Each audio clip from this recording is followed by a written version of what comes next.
next chapter. Yeah, I was just about to come find you.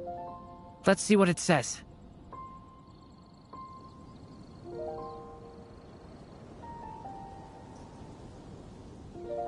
Now sprout to life the story's seeds, stirred by wind-born melodies. Then on that breeze the music leaves, fading into distant memories. Seek the place where wind and tale entwine, and once there, make 3 riddles into verse, and 3 melodies into song. For in poetry and song will this story start to blossom. Come on! Another riddle? All that talk about wind and melodies? What do you think the answer could be?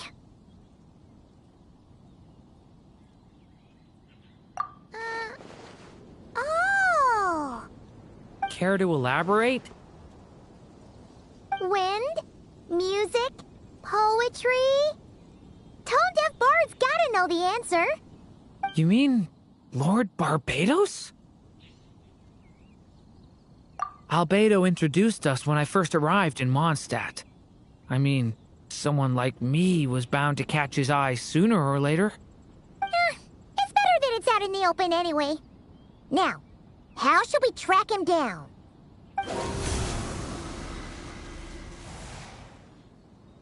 I'm pretty sure he's already caught wind of what's going on here. Why don't we just see where the wind takes us?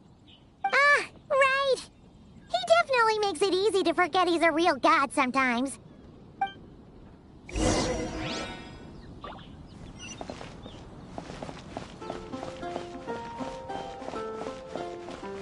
gonna sing it one more time.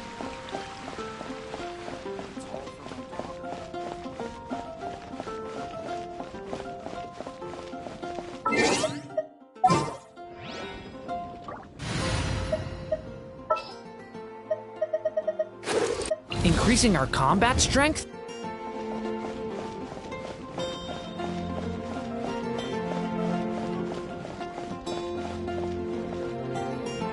Traveler, Paimon! What a sight for sore eyes! And the little dragon from the fairy tale world. I heard your voices calling out to me on the wind. Something about needing help with a riddle? Sorry to disturb you, Lord Barbatos. Disturb me? Not at all! To tell you the truth, I'm just as curious about this riddle as you are. Let me take a look.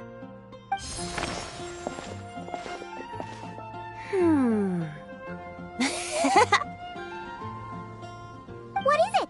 Did you figure out the answer? 3 riddles and 3 melodies. That sure takes me back. The answer you seek lies hidden in memory. Looks like running to Tone-Deaf Bard was the right call after all. Long ago, those mages came to Mondstadt, seeking to test their strength against mine. But I replied, let us make music, not war, and resolve our conflicts through song. So I strummed my lyre and sang them this verse. O wind, welcome now, my guests.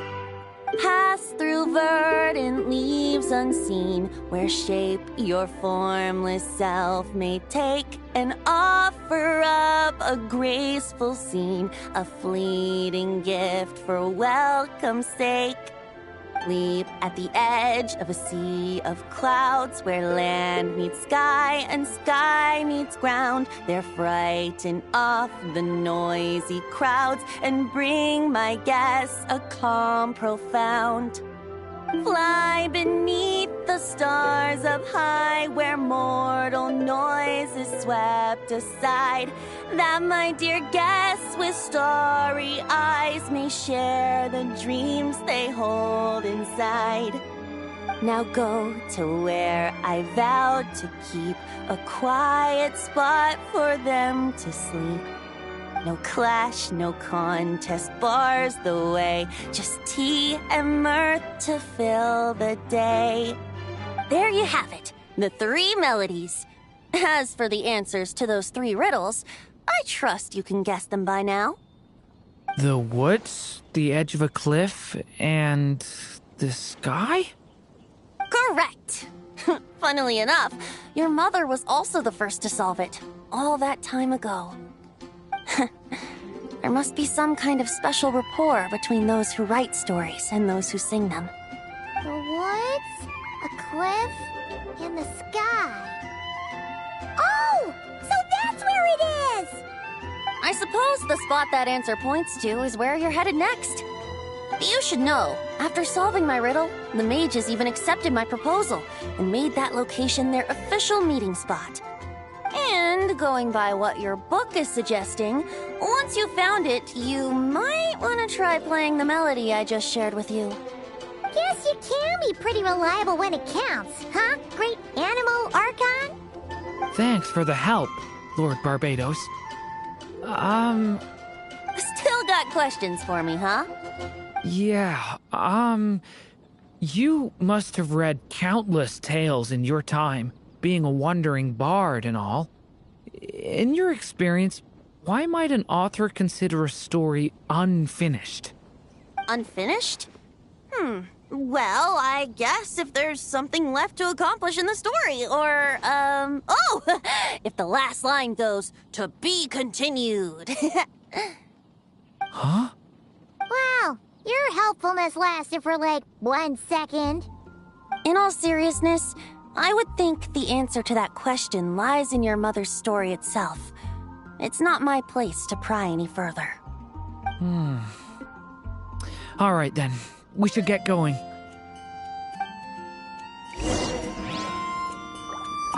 I wonder when their next meeting will be.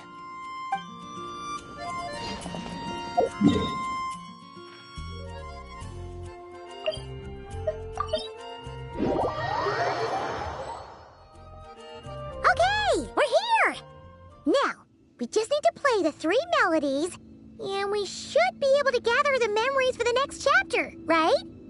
A musical performance? Huh. Out of all the things Miss Lisa has taught me, that's the one I'm worst at.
Even a war that shook the world could not halt the witches' gatherings.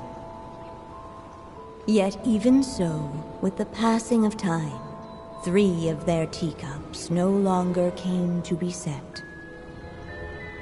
The witches did not linger long in sorrow, for the Story Witch had brought glad tidings of her own. Born was her dragon child, safe and sound. Her fellow witches offered up their blessings, eagerly debating how to celebrate the child's birth.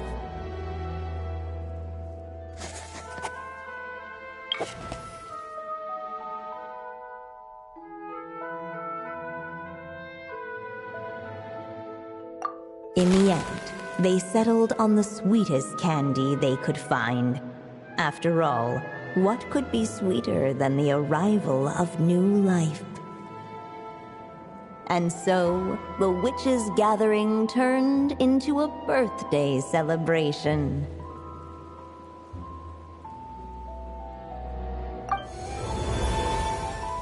So, we're back in the story world, huh? As if from nowhere, new guests appeared at the witches' table.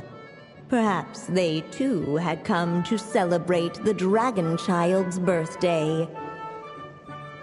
Yet while everyone else was busy thinking about what kind of gift to offer, these three seemed to have come empty-handed. Hardly the recipe for a warm welcome to a birthday party, now is it? A gift? Hey, what's this all about? We only just found out this was a party. While the guests voiced their complaints and grievances, perhaps they should have been wondering what kind of gift to give instead. So, we need to bring a gift to advance the story? Oh, but where are we supposed to get something like that? Perhaps it would be a good idea to have a look around. Why didn't you just say so?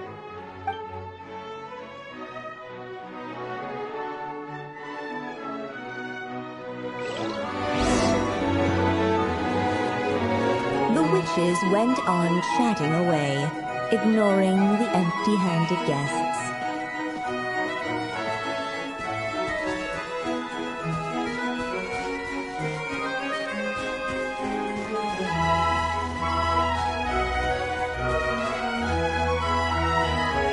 Hey, could we use these as gifts, maybe?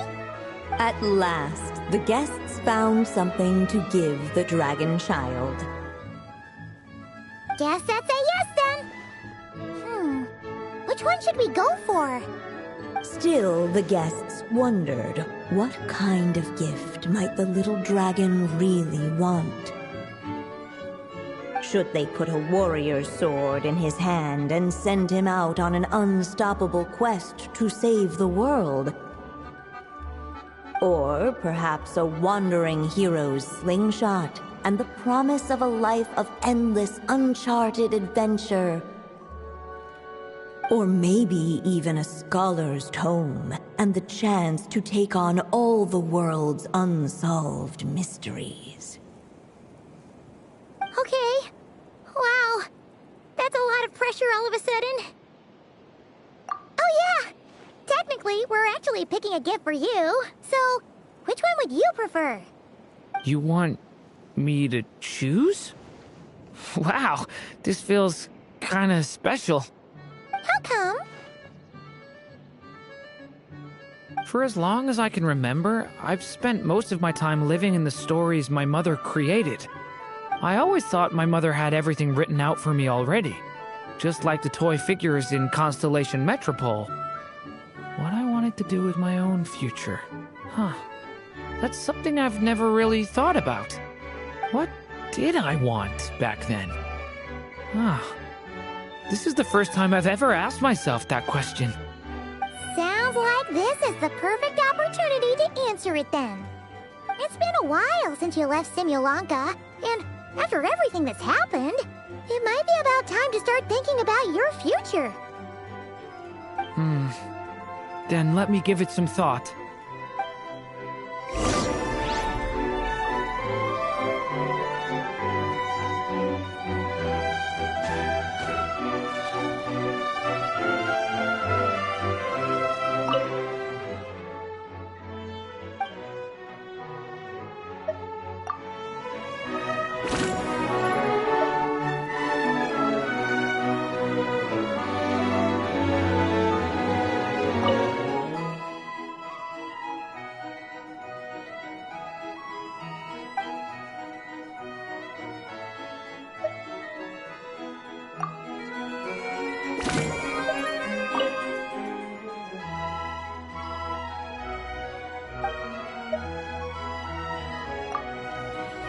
The guests hesitated, and not without good reason.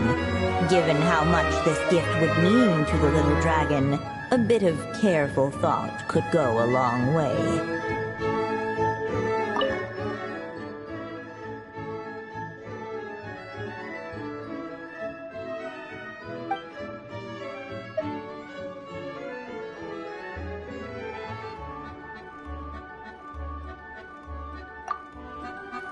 The guests hesitated, and not without good reason.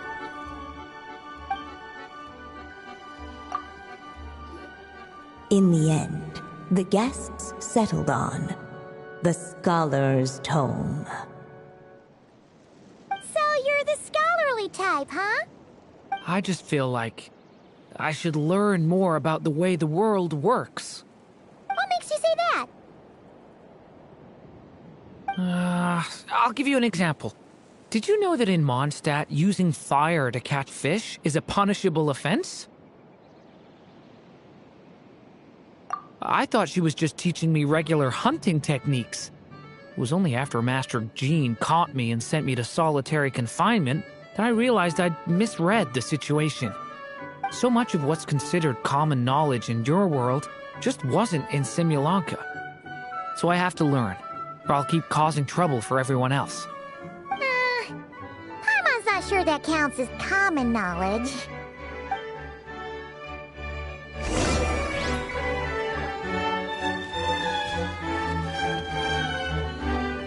Alright, they should let us in now that we've got a gift, right?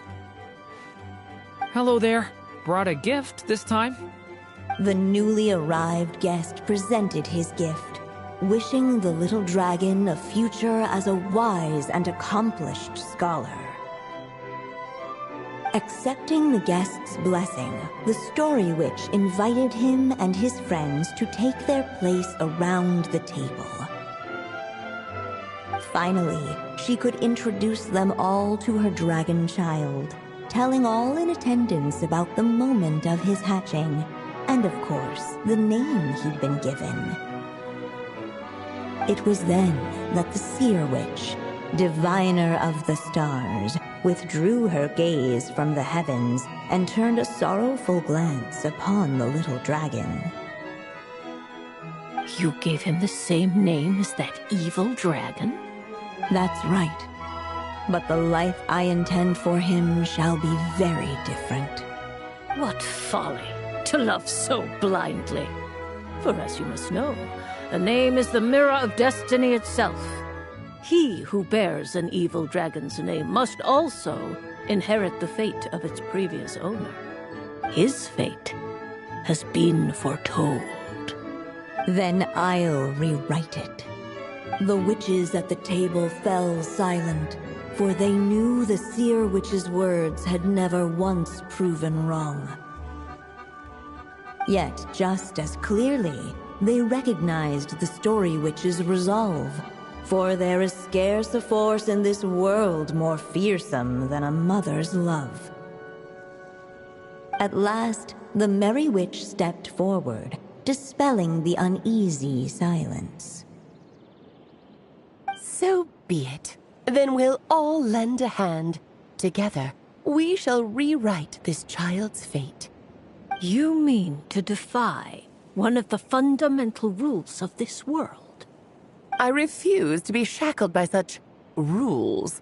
Besides, this is a witches' gathering, is it not? What could be more fitting a subject for this occasion than to defy them? Oh? Sounds like an interesting experiment. I suppose, were we to succeed in this endeavor, we might bring a touch of wonder to this otherwise dreary sky of stars. The Merry Witch finally talked them all round, just like she had done many times before. Warm and strong as the sun she was, so much so, in fact, that those who her light shined down upon had no choice but to bask in it. And so the witches readied their gifts, 3 marvels of the cosmos. For this child, I shall decipher the ravings of the heavens and lay bare before him the trickery of fate. For this child, I shall leave a formula powerful enough to unravel the very origins of this world, that he may seek another solution for the conundrum of his life. For this child, I shall call upon wondrous magic to make possible his impossible wish. All the Story Witch had was the pen in her hand, yet with the love that flowed from it, she resolved to bring forth a marvel of her own. For this child, I shall leave behind the last story I will ever write, and with it, a path to an ending yet untold. With the witch's blessings given and received, the little dragon's fate at last began to turn. In the midst of the dragon child's birthday celebration, the seer witch proclaimed her prophecy. The child had been given the evil dragon's name, and with it, the burden of its fate. But hearing this, the story witch vowed to rewrite it all, for such was her love and resolve. And so the other witches offered their gifts in turn, marvels as rare as any in the cosmos. Together, they sought to test one of the fundamental laws of this world, in part to support a mother's love, and in part to sate their own curiosity. Oh, and I almost forgot. Our new guests came bearing blessings of their own. Who knows? Perhaps this extra dash of wisdom might be all the little dragon needs to change his fate.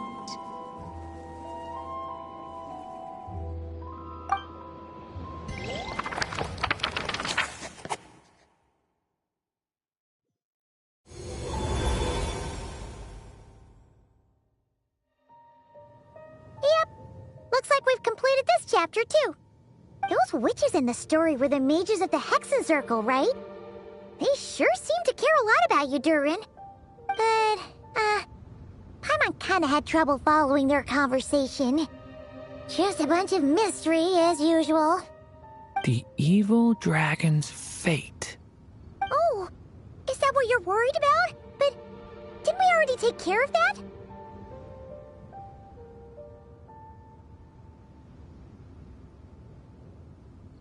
Ah, the mages must have had a hand in that, too. Also, I was just thinking, which part of the story are we even meant to be completing? Oh, it feels less like we're filling in the gaps and more like we're adding something new altogether. But we use the ink, right? And the book hasn't given us any more clues, so that must mean our task is complete. At least for now. Yeah, I guess we're doing something right.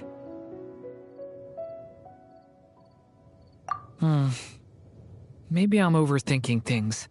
It's just, this is my mother's final wish, so I don't want to mess it up. Anyway, thanks for all your help. I'll let you know as soon as the book reveals a hint about the next chapter. Okay then. See you in the next chapter.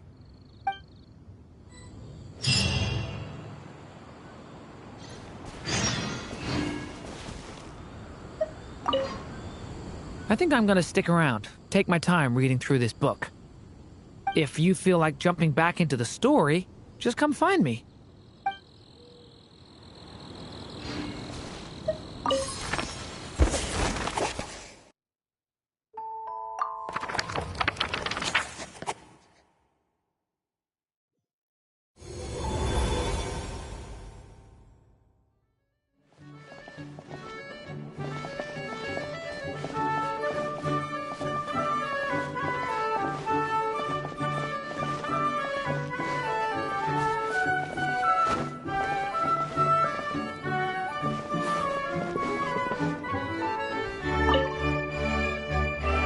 Late, the Tricksy Witch has nearly the entirety of the snowy lands in her grasp.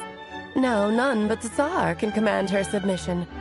Such a pity that she can no longer spare the time to join our gatherings. Tell me, does the Wander Witch still roam among the stars? Who can say how long we'll have to wait for her return? I had hoped sharing all the fun little stories from our gatherings might entice her to remain. Then how about the Memory Witch? Does she still walk the mortal realm? Yes, She has that secret mission of hers to accomplish, so she couldn't make it to our gathering. But she doesn't seem to regret her choice, so naturally, it's not my place to pry. As rare a chance to gather as this, and yet almost half of us are absent. Cheer up. At least you came with good tidings. I suppose I'm just feeling a little sentimental. After all, there will come a day when I, too, am among those absent at these gatherings.